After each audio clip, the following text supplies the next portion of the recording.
Let's do this math problem. So we have a cylinder. By the way, the Super Bowl is playing in the background. And currently it's 3-0 Seattle. We have 2 points here and here. The center, and this is a 120-degree arc. And then you have the center of the whole cylinder itself. And then you have these two. After you consider the plane, this is going to be curved. This is also going to be curved. We can draw the centers here. This is also going to be 120 because of symmetry. And then the shape is going to look like, if you view it from this angle, it's going to look like this. And the reason this part is curved is because that matches the protrusion of the circumference of the circle face, right? This part sticks out more than these parts.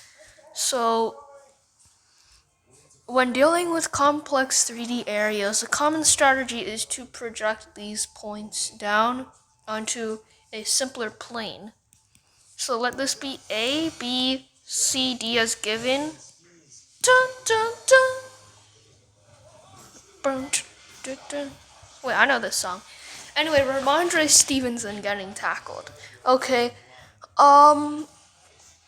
so this is the bottom face, right?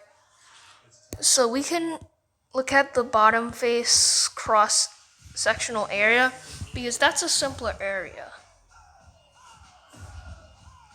So it's gonna look like 1, 2, 3, 4, connect, and then these. So if you want to find that area,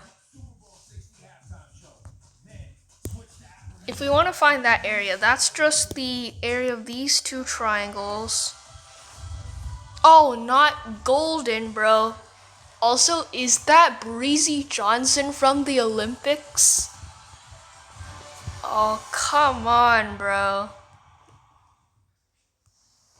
Not gonna be golden. Oh, yeah. Anyway, let's do some more math. I have to lock in and not focus on Winter Olympics or Super Bowl right now. So radius is 6. We know this is 120, so each of these is 60 degrees. By 30, 60, 90 triangle, this side length is 3, and this side length is 3 rad 3, meaning the whole chord is 6 rad 3. So the area of the triangles is 2 times 1/2 times 6 rad 3 times 3, which is 1/2 base times height. Area of the two sectors, each is a 60-degree sector, so 2 times 1/6 of a whole circle times 6 squared pi.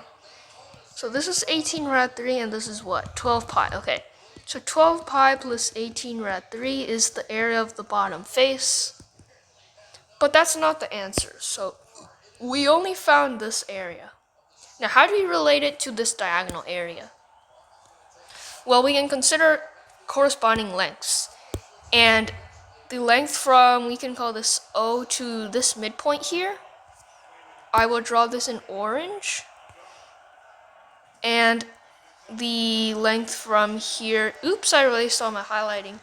The length from this center P to M, they're corresponding, right? Because they both go from the center of the figure to the midpoint of the straight side, right?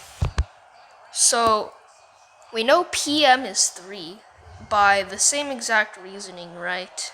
So here was P from the bottom face, here was C and D, and this was 3. And then we know that OP, so I can write PM is 3, OP is 1/2 of the height, which is 4.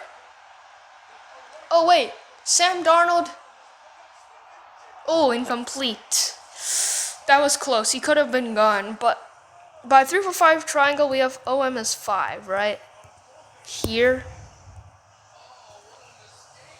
So the area ratio is 5/3. So scale factor is 5/3. Now, why not 25/9? Well, that's because we only scaled it in one dimension, right? Because only this length changes, but not the height, right? The distance from A prime to B prime is still the distance from A to B and to C and D. So we only stretched it in one direction. So only stretch in one direction. Therefore, we only multiply the area by one factor of 5/3.